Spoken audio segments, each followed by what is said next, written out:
Hello students, ये सार संग्रह का बुक है उड़ान पब्लिकेशन का। और पूरा बुक हम लोग कवर कर रहे हैं। बहुत सारा टॉपिक कवर हो चुका है, आप प्ले लिस्ट जाकर के देखिए। आज का जो टॉपिक हम लिए हैं वो है झारखंड की भूगर्भिक संरचना। तो आइए इसकी शुरुआत करते हैं। भूगर्भिक संरचना का सामान्य परिचय। संपूर्ण पृथ्वी पर भूगर्भिक संरचनाओं का विकास विभिन्न कालखंडों में हुआ है, अतः भूगर्भिक संरचना की समझ हेतु भूवैज्ञानिक काल की सामान्य समझ आवश्यक है। बहुत ज़्यादा नहीं, लेकिन थोड़ा बहुत जानकारी आपको होना चाहिए। भूवैज्ञानिक काल को बड़े से छोटे कालखंड के क्रम में इयोन, महाकल्प, कल्प तथा युग में विभाजित किया जाता है। फिर महाकल्प को आद्य महाकल्प, जिसको प्री कैम्ब्रियन एरा कहते हैं, पुराजीवी महाकल्प, पैलेजोइक एरा, मध्यजीवी महाकल्प, मेसोजोइक एरा तथा नूतन जीवी महाकल्प सेनोजोइक एरा में विभाजित किया जाता है। झारखंड की भूगर्भिक व धरातलीय संरचनाओं का संबंध इन्हीं सभी महाकल्पों से है। आद्य महाकल्प में ही आर्कियन समूह 450 से लेकर 250 करोड़ वर्ष पूर्व तथा प्रोटेरोजोइक समूह 250 करोड़ से 60 करोड़ वर्ष पूर्व की चट्टानों का विकास हुआ है। आर्कियन समूह में आर्कियन क्रम तथा धारवाड़ क्रम की चट्टानों को शामिल किया जाता है, जबकि प्रोटेरोजोइक समूह में कुडब्बा क्रम तथा विंध्यन क्रम की चट्टानों को शामिल किया जाता है। देखिए, यहाँ से आपको डायरेक्टली नहीं भी समझ में आ रहा हो तो थोड़ा पेशेंस रखिएगा। नीचे जो चार्ट है उससे आप सब कुछ समझ जाइएगा, ठीक है। तो अगर यहाँ याद हो जाता है तो ठीक है, नहीं तो नीचे जो आपको यहाँ पे चार्ट दिया है वो आपको याद करा देगा सब कुछ। पुराजीवी कल्प 60 करोड़ से 22.5 करोड़ वर्ष पूर्व तथा मध्यजीवी कल्प 22.5 करोड़ से 6.6 करोड़ वर्ष पूर्व के दौरान ही झारखंड में गोंडवाना क्रम की चट्टानों का विकास हुआ है। यानी कि पुराजीवी कल्प और मध्यजीवी कल्प के बीच में कोई खास समय नहीं बताया जा रहा है। मध्यजीवी कल्प के दौरान राजमहल तथा रांची क्षेत्र में लावा का निस्सरण भी हुआ है। नूतन जीवी महाकल्प में हिमालय के उत्थान के साथ साथ झारखंड में पहाड़ क्षेत्र व पठारी क्षेत्र का निर्माण हुआ तथा इसी कालखंड में जलोढ़ संरचनाओं का भी निर्माण हुआ है। अब आप देखिए चार्ट को कि चार्ट में आपको बताना क्या चाह रहा है। सबसे पहले तो आप इसको एक बार स्क्रीनशॉट जरूर ले लीजिएगा, ठीक है। चलिए, झारखंड की भूगर्भिक संरचना, इसको बांटा गया है आद्य महाकल्प, प्रोटेरोजोइक महाकल्प, पुराजीवी महाकल्प या फिर पैलेजोइक महाकल्प, महाजीवी महाकल्प और नूतन जीवी महाकल्प, ठीक है। तो सबसे पहले आद्य महाकल्प को देख लेते हैं। इसका समय और इसको लिखा गया है आर्कियन कालीन समूह की चट्टान 450 से लेकर 250 करोड़ वर्ष पूर्व। इसमें आपको मिलेगा आर्कियन क्रम की चट्टान और धारवाड़ क्रम की, ठीक है। आर्कियन क्रम की चट्टानों में ग्रेनाइट, नीस व सिस्ट पाया जाता है और धारवाड़ क्रम की चट्टान में प्रचुर मात्रा में लौह अयस्क पाया जाता है, ठीक है। हम लोग का कॉन्सेंट्रेट हम लोग को इसी पर करना है कि लौह अयस्क कहाँ से मिला आपको और ग्रेनाइट, नीस व सिस्ट कहाँ से मिला, ठीक है। अगला जो है प्रोटेरोजोइक महाकल्प 250 से लेकर 60 करोड़ वर्ष पूर्व, कुडप्पा क्रम की चट्टान और विंध्यन क्रम की चट्टान। और विंध्यन क्रम की चट्टान में आपको बालू का पत्थर व चूना पत्थर की प्रचुरता देखने को मिल जाएगा। पुराजीवी या पैलेजोइक महाकल्प 60 से लेकर 22.5 करोड़ वर्ष पूर्व समय है इसका, और इसमें गोंडवाना क्रम की चट्टान मिलती है। कोयला इसमें प्रचुर मात्रा में होगा।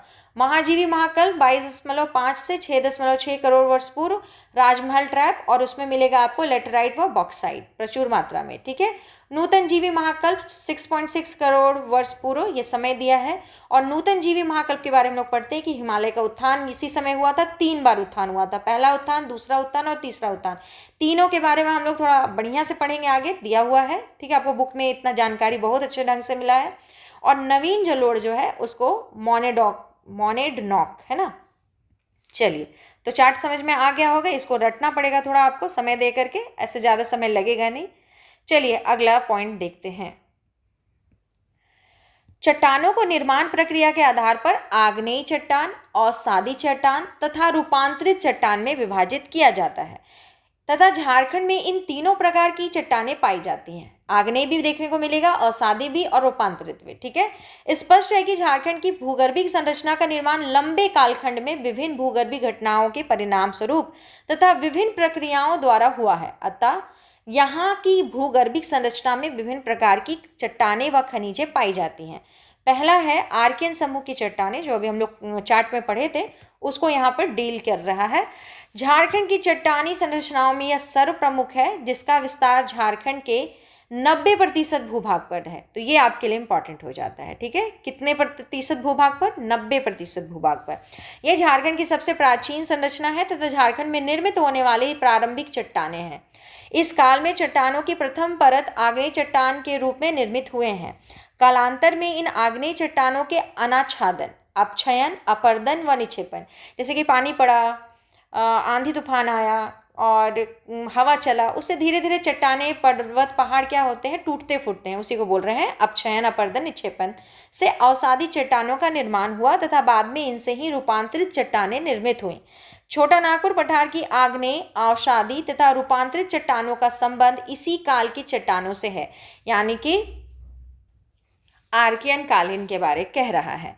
झारखंड आर्थिक सर्वेक्षण 2022-23 के अनुसार राज्य के 85% भूभाग पर आग्नेय व रूपांतरित चट्टानों का विस्तार है। प्रचुर मात्रा में खनिज संसाधनों का भंडार होने के कारण ये आर्थिक दृष्टि से झारखंड की सर्व प्रमुख चट्टानें हैं। इन चट्टानों को आर्कियन क्रम व धारवाड़ क्रम की चट्टानों में वर्गीकृत किया जाता है, ठीक है। तो इसको फर्दर डिवाइड किया गया है, आर्कियन क्रम और धारवाड़ क्रम, जिसमें पहला टॉपिक दिया है आपको आर्कियन क्रम।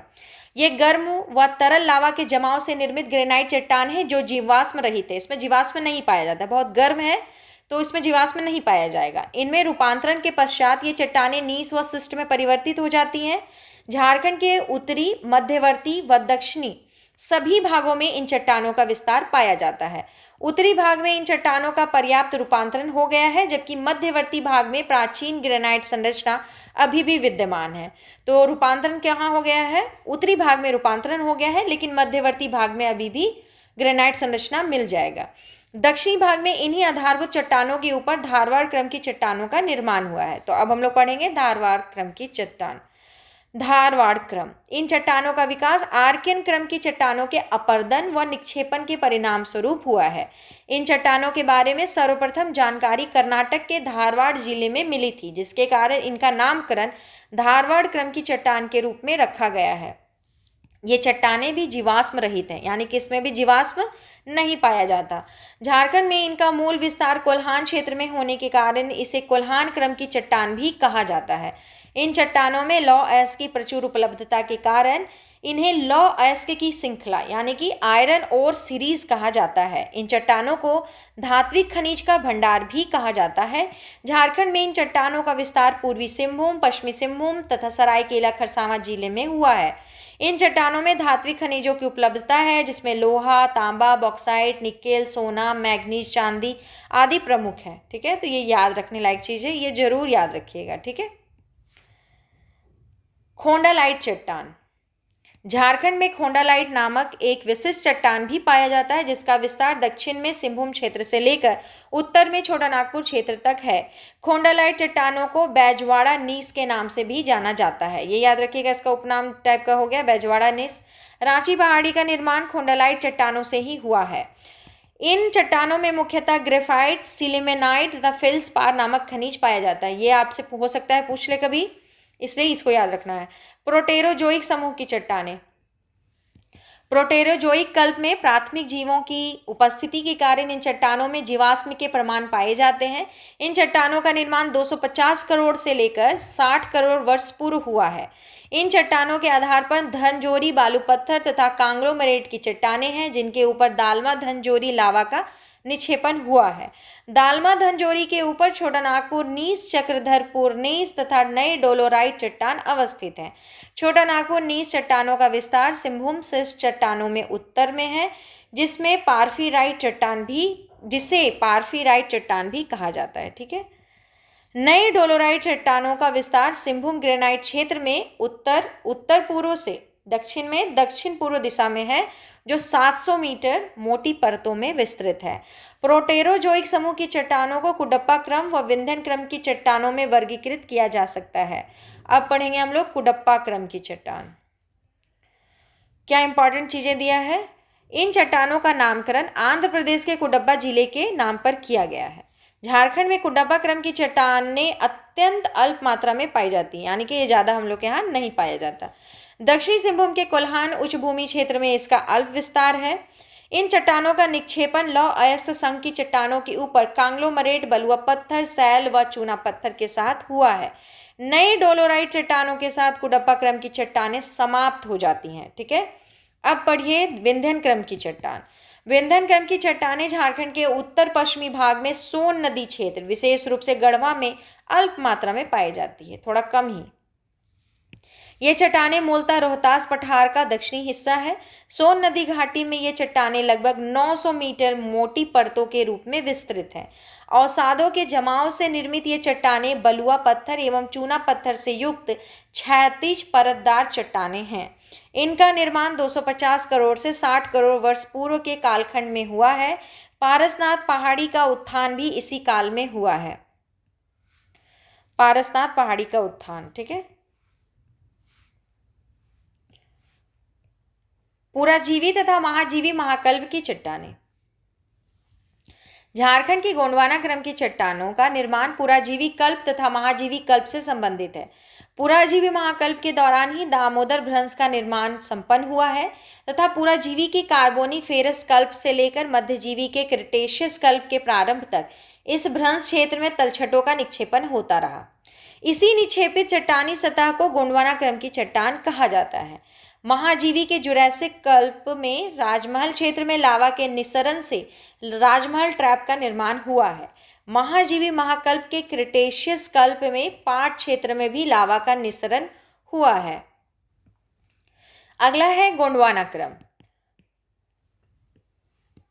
इन चट्टानों का निर्माण दामोदर घाटी के तलछटों के निक्षेपन से हुआ है। गोंडवाना क्रम की चट्टानों का विस्तार दामोदर नदी घाटी के साथ साथ सोन नदी घाटी के क्षेत्र में भी है। इन चट्टानों में प्रचुर मात्रा में कोयला के भंडार के साथ ही बलुआ पत्थर की परत भी पाई जाती है। झारखंड के प्रमुख कोयला निक्षेपों का निर्माण इसी चट्टान से हुआ है। आर्थिक दृष्टिकोण से ये चट्टानें अत्यंत महत्वपूर्ण हैं। इन चट्टानों का विस्तार गिरिडीह, राजमहल की पहाड़ियों तथा उत्तरी कोयल नदी घाटी क्षेत्र में है। इन चट्टानों को निम्न गोंडवाना, मध्य गोंडवाना तथा ऊपरी गोंडवाना क्रम में विभाजित किया जाता है। अब तीनों को बांट के पढ़ेंगे एक बार। यहाँ कॉलम दिया हुआ है, देखिए, निर्माण काल, निर्मित संरचना, अन्य नाम, उपविभाजन और विस्तार। ठीक है, तो कार्बोनीफेरस कल्प में निर्मित संरचना जो है वो निम्न गोंडवाना है, यानी कि निम्न गोंडवाना का इस समय संरचना बना। अन्य नाम इसका है तालचेर संघ और विस्तार हुआ डाल्टनगंज में। पार्मियन कल्प जो समय था उसमें मध्य गोंडवाना संरचना बना। इसका अन्य नाम जो है दामोदा संघ है, में भी दामोदर नदी के से इन्फ्लुएंस होकर रखा गया होगा। ठीक है, तो इसमें आपको देखना क्या क्या है। उपविभाजन वाला क्षेत्र जो है करहर बारी समूह है, कर्णपुरा, डाल्टनगंज, हुटार वाला क्षेत्र, बराकर समूह, झरिया, अनुत्पादक लौह प्रस्तर समूह, रानीगंज झरिया के बीच वाला, और रानीगंज समूह, रानीगंज। ठीक है, ट्राएशिक कल्प ऊपरी गोंडवाना संरचना है। अन्य नाम है पंचेत संघ और इसका विस्तार हुआ बोकारो में। जुरैसिक कल्प राजमहल ट्रैप, राजमहल संघ अन्य नाम, और ये संथाल परगना में इसका विस्तार है। क्रिटेशियस कल्प जो है पाट क्षेत्र में लावा जमाव हुआ था, अभी हम लोग पढ़े भी ऊपर में इसको, है ना, और पश्चिमी रांची पठारी क्षेत्र में इसका विस्तार है। तो ये कॉलम एक बार अगर टाइम मिले तो आप इसको रटिए। निम्न गोंडवाना क्रम की चट्टानें।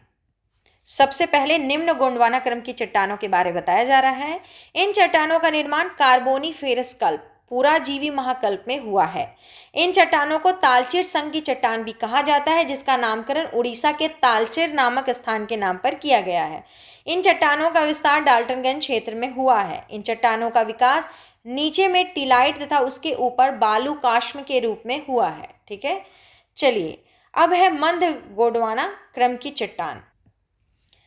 मध्य गोंडवाना क्रम की चट्टानों में क्या है, इन चट्टानों का निर्माण पार्मियन कल्प पुराजीवी महाकल्प में हुआ है। इन्हें दामोदर संघ की चट्टान भी कहा जाता है, जिसका नामकरण दामोदर नदी के नाम पर किया गया है। ठीक है, दामोदर संघ किसको कहेंगे हम लोग, मध्य गोंडवाना क्रम की चट्टानों को। इन चट्टानों का विस्तार दामोदर नदी के आसपास के क्षेत्रों में है। ऊपरी गोंडवाना क्रम की चट्टान। इन चट्टानों का निर्माण ट्राएशिक कल्प महाजीवी महाकल्प में हुआ है। इन चट्टानों को पंचेत संघ की चट्टान भी कहा जाता है, जिनका विस्तार बोकारो क्षेत्र में हुआ है। ठीक है, नाम से हम लोग इसको पकड़ लेंगे इसका क्षेत्र। अब देखिए राजमहल ट्रैप। राजमहल ट्रैप के बारे में क्या बताया जा रहा है, जुरैसिक कल्प में लावा के बहाव से राजमहल ट्रैप का निर्माण हुआ। जबकि दरारों में लावा के प्रवाह से दक्कन लावा का निर्माण हुआ है। राजमहल ट्रैप का मूल विस्तार झारखंड के उत्तरी पूर्वी भाग में, साहेबगंज के पूर्वोत्तर भाग व पाकुड़ के पूर्वी भाग में है। इसके अलावा पाट क्षेत्र में पलामू, गढ़वा, गुमला और लोहरदगा आ जाएगा, में भी यह विस्तारित है। तो एक बार और पढ़ते हैं इस लाइन को। राजमहल ट्रैप का मूल विस्तार झारखंड के उत्तरी पूर्वी भाग में है। इसके अलावा पाट क्षेत्र में भी यह विस्तारित है। यही बताना चाह रहा है, क्योंकि बीच में बहुत ज़्यादा जब नाम आ जाता है तो हम लोग क्या लाइन पढ़ रहे थे वही हम लोग के दिमाग से निकल जाता है। ठीक है, चलिए। इनमें मुख्यतः डोलोराइट तथा बेसाल्ट चट्टानें पाई जाती हैं। बेसाल्ट चट्टानों के अपक्षयन के परिणाम स्वरूप यहाँ काली मृदा, रेगुर मृदा का निर्माण हुआ है। पाट क्षेत्र में लावा का जमाव। क्रिटेशियस कल्प में प्रायद्वीपीय भारत में लावा के उद्गार का विस्तार 20 लाख वर्ग मील क्षेत्र में हुआ, जिसमें झारखंड का पाट क्षेत्र भी शामिल है। ठीक है, इस क्षेत्र का विस्तार पश्चिमी रांची पठारी क्षेत्र में है, जो मुख्यतः गुमला तथा लातेहार जिला में विस्तृत है। मानसूनी जलवायु के प्रभाव स्वरूप यहाँ निक्षेपित लावायुक्त चट्टानों के अपक्षयन से बॉक्साइट एवं लैटेराइट का निर्माण हुआ है। यहाँ एल्यूमिना पोषित चट्टानें बॉक्साइट के रूप में तथा लौह पोषित चट्टानें लैटेराइट के रूप में परिवर्तित हो गई हैं। जब आप मिट्टी पढ़िएगा तो वहाँ ये सब के बारे में पता चलेगा। ठीक है, अब पढ़ेंगे नूतन जीवी महाकल्प की चट्टानें। इस महाकल्प में झारखंड में मुख्यतः पठार निर्मित हुए हैं, जिसकी विस्तृत चर्चा अगले अध्याय में की गई है। मतलब अगले चैप्टर में हम लोग इसके बारे में विस्तार से पढ़ेंगे। नूतन जीवी महाकल्प में ही हिमालय पर्वत का उत्थान हुआ, जिसका प्रभाव छोटा नागपुर पठारी क्षेत्र पर भी पड़ा। हिमालय के उत्थान व उसके प्रभाव को 3 भागों में वर्गीकृत किया जा सकता है। इसका विवरण निम्नवत है। पहला, दूसरा और तीसरा। पहला कब हुआ? पहला हुआ इयोसीन से एलिगोसीन युग में। हिमालय उत्थान में बृहद हिमालय का उत्थान हुआ और झारखंड पे क्या प्रभाव पड़ा? तो झारखंड में पाट क्षेत्र का उत्थान हुआ। फिर दूसरा जब उत्थान हुआ तो ये युग था मायोसीन युग। हिमालयी उत्थान में लघु हिमालय का उत्थान हुआ और झारखंड पर क्या प्रभाव पड़ा? तो झारखंड में रांची व हजारीबाग पठार का उत्थान हुआ।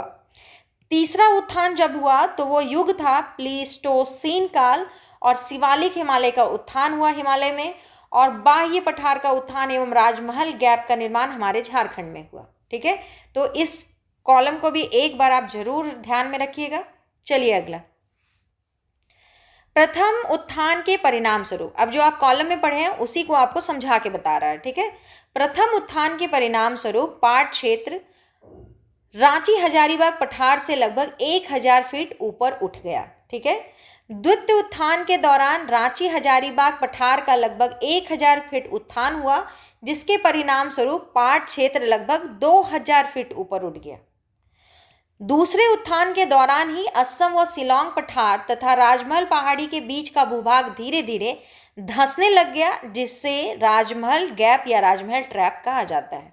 ठीक है, आगे और क्या दिया हुआ है देखिए, यही 3 उत्थान यहाँ पे दिखाया गया है। ठीक है, तीसरे उत्थान के दौरान रांची व हजारीबाग पठार का लगभग 2000 फीट उत्थान हुआ, जिसके परिणाम स्वरूप पाट क्षेत्र लगभग 3000 से लेकर 3600 फीट ऊपर उठ गया। उपरोक्त तीनों उत्थानों के कारण इस क्षेत्र में विभिन्न नदियों का उद्भव हुआ। कालांतर में इन नदियों के द्वारा किए गए अपरदन के बाद इस क्षेत्र को धरातलीय स्वरूप की ऊंचाई में कमी भी आई। ठीक है, धीरे धीरे घिसा भी फिर आगे चल के। नूतन जीवी महाकल्प के चतुर्थ कल्प क्वाटरनरी पीरियड के दौरान संपूर्ण झारखंड का भूभाग 200 से लेकर 300 मीटर ऊपर उठा, जिसके परिणाम स्वरूप यहाँ बाह्य पठारों का निर्माण संभव हो पाया। नवीनतम जलोढ़ निक्षेप।